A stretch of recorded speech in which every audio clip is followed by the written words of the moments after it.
São Paulo, Alphaville e Galeria. Simplesmente arte. É assim que ela gosta de ser chamada. E quando falamos de cultura e arte, apenas uma pessoa me vem à mente. Sônia Mena Barreto.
Fantástico, Sônia Mena Barreto. Esse é o tema da exposição aqui no iGaleria em Alphaville. É o nome dela.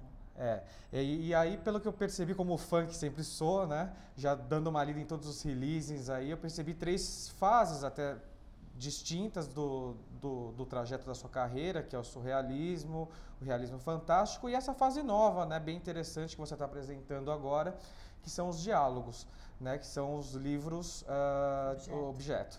Né? E então como é que é essa trajetória, o que você tem a dizer pra gente sobre essa exposição?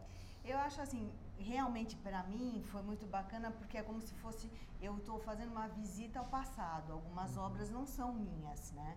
Então, você vê como é, você falou a palavra certa, a trajetória, você vê como é que é a trajetória, como é que começou, algumas imagens, elas são recorrentes, elas saem do passado, que é década de 80 e vêm para hoje, então assim, são coisas que já estão no teu inconsciente, você projeta nas telas, mas elas vão aparecer também no futuro, então pela análise que você faz da exposição, de como começou e tudo, é muito fácil você perceber como é que é esse desenvolvimento. E eu achei assim super bacana fazer isso e mostrar o que é da década de 80 e o que é mais novo, que é justamente essa fase que eu estou começando agora, que é dos livros objeto, e que isso aqui, que tem aqui na galeria, é uma amostra, isso é alguma coisa que eu vou desenvolver, mas que a dona da galeria, Cláudia Paronetti, ela quis realmente que eu trouxesse essa nova fase. Entendi. E o que mudou assim da técnica do surrealismo para o realismo fantástico, em termos gerais, tanto de material como técnica, independentemente do estilo? Tá, mudou o estilo. Eu achei também fantástico eu poder mostrar para as pessoas que todo mundo acabou me rotulando. Eu sou surrealista. Eu não sou mais. Eu tive essa fase, essa primeira, que é realmente muito surrealista. E aí, automaticamente, eu fui mudando. A gente evolui, ou para bem ou para mal, mas você muda, você não fica parado no passado. E aí eu fui partindo um pouco mais para o que eu chamo do realismo fantástico, porque aí tem toda essa ligação com a literatura, que é uma coisa que eu acho tão importante, dos escritores realistas fantásticos daqui da América do Sul, porque eles trabalham muito com a realidade, só que é uma realidade distorcida, digamos, é matéria para psiquiatra.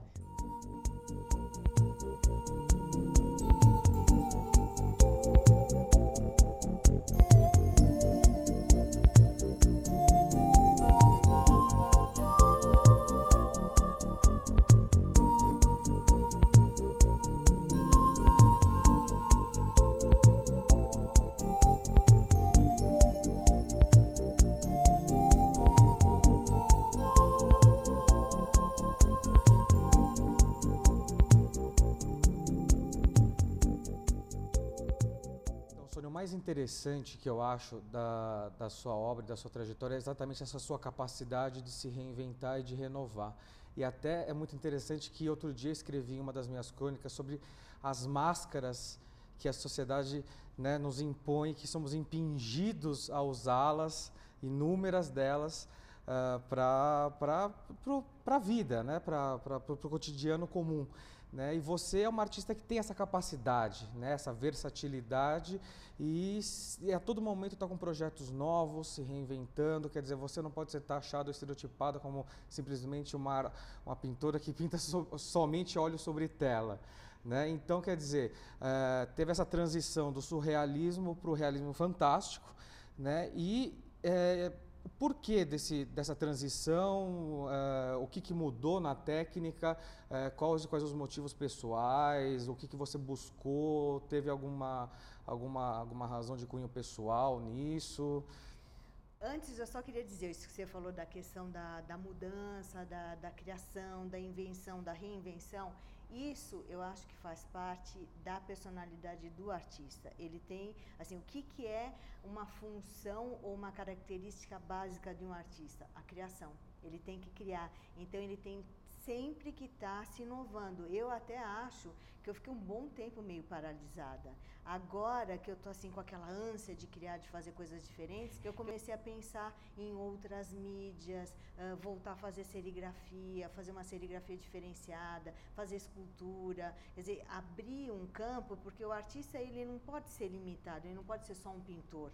Se ele é criativo, ele pode fazer 1000 coisas, né? É que as pessoas às vezes querem te encaixar em segmentos, e eu acho que faz parte da personalidade do artista não se deixar. Eu fiquei um tempo assim meio que congelada, mas agora que descongelou eu quero fazer 1000 coisas, e eu acho bem bacana, porque às vezes você vai para uma escultura, a escultura, o que você tem de conhecimento a respeito da escultura enriquece algo que você já fazia, que, por exemplo, é a pintura, a óleo. Por que eu quero fazer escultura, que eu já mencionei antes, é que eu comecei a fazer os livros objeto. Então, você sempre vê que tem uma ligação, um vai e vem de ideias que se cruzam, né? A parte da técnica, que foi essa mudança que eu fiz, foi uma questão de, por exemplo, eu sempre busco o que é sofisticado. Para mim, satisfaz. Então, é o que eu quero também. Eu quero fazer, seja lá o que for, dentro do que eu faço, fazer o melhor possível e com sofisticação. Essa técnica que eu acabei incorporando à minha trajetória como artista é extremamente sofisticada, né? É uma técnica do século XVI, é uma técnica flamenga, e ela trabalha com cambraia de linho, que é uma coisa muito sofisticada. Eu faço as minhas próprias telas, faço as minhas próprias tintas. Então, assim, a elaboração dela, o refinamento que você tem, me permitiu pintar quase tudo que eu quero, porque também eu tenho um limite de capacidade, mas por a tela ser tão lisa, tão absolutamente neutra, eu posso pintar o que eu quero dentro dela, entendeu? Então, essa parte da técnica, você alia, né? A qualidade com a técnica, a arte com a técnica. Então, você faz assim, tipo, como se fosse uma melange para tudo dar certo. A gente não precisa nem falar dos detalhes, que é claro que levam muito tempo, mas até é importante, como curiosidade para as pessoas que nos assistem, é dizer, né, que as suas obras, diferentemente, mas não criticando outros artistas, cada um com seu estilo, né, você não, as suas obras não são a varejo. Né? Assim, até a título de curiosidade, queria perguntar quantas obras você geralmente produz, assim, óleo sobre tela, por exemplo, por ano, né? O que eu tenho feito ultimamente, como eu faço muitas obras ao mesmo tempo, basicamente eu demoro uns 2 meses, mas eu não fico, a não ser que seja algum projeto muito específico, que eu tenho uma data para terminar, eu faço ele do começo até o fim. Senão eu faço várias, porque também é uma forma de dar um pouco de dinâmica para o meu trabalho, porque o trabalho do artista plástico é meio solitário, é bastante, pelo menos o meu, porque eu não trabalho junto com ninguém, então ele é solitário e também ele tem uma introspecção muito grande, então eu tenho que me preocupar também em dar um pouco mais, eu não diria de leveza, porque as minhas obras não são pesadas, mas dá um pouco mais de movimento para o que eu faço, não ficar sempre na mesma obra, fora que também não é produtivo. Mas você consegue trabalhar esses paralelos todos? Consigo. Eu já consegui me organizar para que isso aconteça. Então, por exemplo, eu estou fazendo uma obra que o tema, suponhamos, charuto. Aí eu vou partir para uma que o tema é literatura, mas todas elas têm toda a sua informação como se fossem pastas. Então, eu saí de uma, aí a cabeça tem que ir para outra, e você tem que se jogar dentro da tela. Então, isso eu já consegui fazer com uma certa organização, que eu não sou lá muito organizada, mas eu sabia que isso eu tinha que fazer. Imagina, pelo menos o seu ateliê, quando a gente entrou lá, ele estava super organizado. Foi só para visita. Foi só para visita. Mas até como fã, assim, como é que é esse processo de criação, de produção? É assim, é uma semana para cada uma? Não. É um dia para cada uma? Não, como é que às funciona? Vezes até eu brinco com emergências, porque isso acontece, quer dizer, o artista também ele tem que ser atuante dentro do mercado. Então, às vezes eu estou com uma exposição numa galeria, uma obra vende, então eu tenho que substituir. Então, é uma emergência que eu trabalho, né? Ou então alguma coisa que já está programada, como eu falei para você. Então, eu vou fazendo essas transições. E dentro do meu ateliê, eu tenho as obras que eu estou trabalhando penduradas. Então, às vezes eu estou pintando uma, se eu não tenho nenhuma emergência, aí eu olho, eu me sinto motivada para pintar aquela outra, troco, tiro uma do cavalete, boto outra na parede e vou em frente. E a parte que você falou, de como é o processo de criação, que é uma coisa que eu curto muito, que é assim, primeira ideia vem, aí depois eu vou atrás da informação, que eu acho que é uma coisa bem bacana você conseguir mandar e colocar o conteúdo dentro da obra, porque nada contra, mas não é simplesmente um vaso com flores, é uma obra que tem conteúdo, é uma obra que tem informação, que tem simbologia. Eu acho isso muito importante, isso tudo eu consigo através da informação que eu vou atrás. E a partir desse momento, aí eu faço até alguma coisa assim, tipo, como se eu montasse um cenário. Então, é uma obra que vai ter que ser feita numa mesa, que tem, vamos supor, é uma obra que fale sobre baralho. Tem um baralho, eu monto, eu faço toda a montagem, eu tiro fotos, porque essa obra eu vou ficar pintando 2, 3 meses, às vezes até mais, então eu não posso deixar sempre a montagem pronta, eu preciso da foto. Então são processos que eu tenho certeza que cada artista tem o seu processo. Aqueles que são mais gestuais fazem em 3, 4 horas a obra e pronto, não precisa de todo essa programação que eu faço. E uma coisa que assim eu fantasiava, né, e até desmistificando um pouco a artista Sônia Mena Barreto, que é aquela coisa assim, pelo fato desse realismo fantástico, eu lá na minha sala para escrever, com aquela meia luz e bolando os meus textos para escrever as minhas crônicas e fantasiando, viajando, não sei mais o que. Aí a gente tem aquela impressão do artista, né, à la Modigliani, excêntrico, não sei mais o que. E eu vejo que você é assim, né, você tem uma ideia, você estuda profundamente aquilo, você esboça e você executa. Um trabalho, né, e assim, quer dizer, é um trabalho que você faz e assim, sem... claro que com toda uma entrega, com toda uma paixão, com todo um objetivo atrás dele, obviamente, mas sem essa coisa fantasiosa, muitas vezes, de viagem, né? Aquela coisa de madrugadas e não sei o quê, né? E isso tudo é a personalidade, porque antes de você ser um artista, você já tem sua personalidade formada. Então, isso é característica da minha personalidade, porque eu trabalho... Eu acredito bem com o equilíbrio da emoção e da razão. Eu sou uma pessoa, embora todo mundo ache que artista plástico é viajante. Exatamente. Não, eu sou uma pessoa muito prática. A partir do momento que veio toda a questão da criação, da ideia, aí eu já entro na parte prática. Então, isso é um processo criativo mesmo. E é interessante, porque cada um tem o seu. Entendi. E aí, entrando também, tem uma outra parte aqui da exposição, que vocês vão conferir as imagens enquanto a gente está falando aqui, que é uma evolução da técnica mista que você também apresenta aqui na galeria. é isso que eu gosto, assim, eu quero fazer sempre alguma coisa a mais, ir para frente, progredir. Então, como eu estou muito nessa questão de pensar em alguma coisa como se fosse uma escultura, eu comecei a destacar alguma coisa de dentro das obras, como são os cavaletes, que são esses que são as técnicas mistas no formato. Então, como que eu faço as técnicas mistas?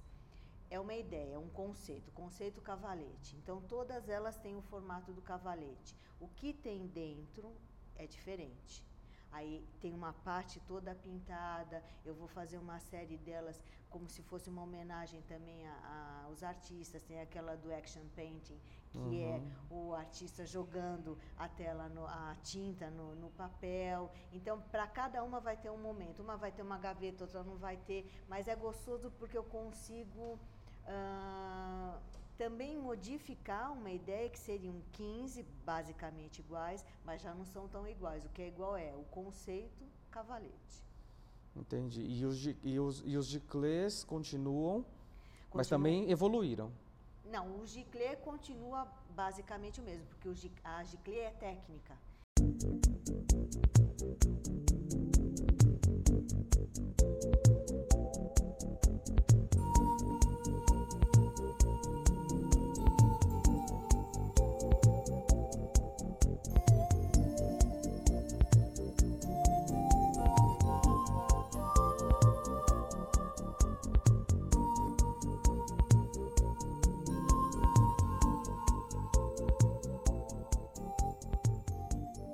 Também, né, a grande novidade dessa exposição que é do Surreal Fantástico, que é o projeto Diálogos, que são os livros-objetos.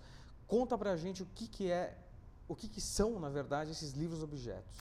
Aqui na exposição é um preview, né, porque são só 4 obras de alguma coisa que evidentemente vai ser bem maior, porque eu vou fazer uma exposição só calcada no que eu chamo de diálogos, porque, pelo menos por enquanto, eu estou dividida em 3 fases. Diálogos com os grandes mestres, e isso tem uma razão.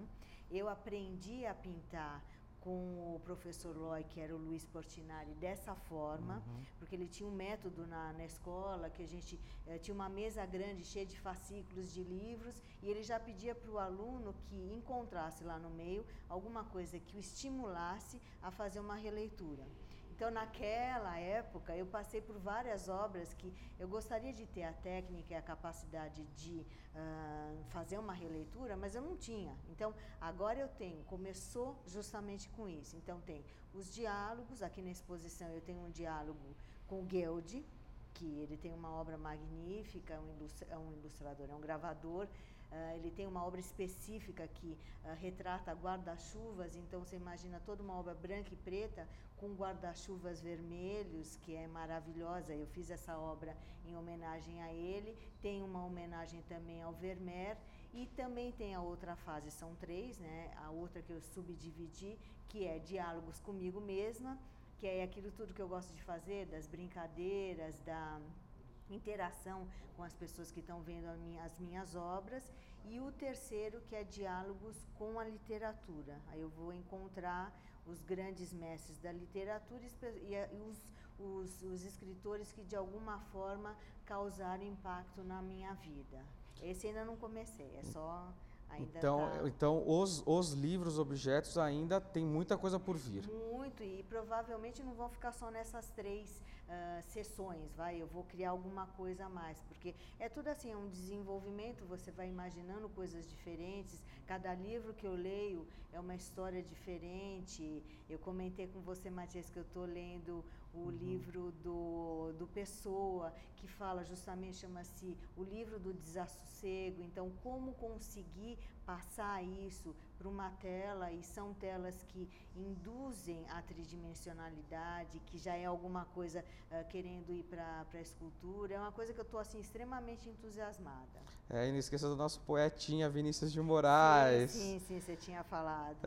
Monteiro Lobato, que tem muito a ver também com a minha infância e tudo. Com certeza vai ter material, né? O material que não falta, né? Pois é, pessoal. Essa é a Sônia Mena Barreto, pintora em óleo sobre tela, giclê, técnica mista, joias, esculturas, livros, objetos, uma enormidade de outras coisas, né? Além de por tudo isso que você faz, que já é de praxe falar, né, que você é a única que está na Royal Collection inglesa, né? Mas parece que a Sônia já cansou um pouquinho lá da rainha e ela já está dando um passinho lá para Portugal. Mas Portugal fica para um outro momento, para a gente bater um papo sobre isso, não é, Mena? E falar das rainhas também, porque também vai ter uma fase rainhas. É isso aí. Então tá joia. Obrigado mais uma vez, Sônia. Obrigada.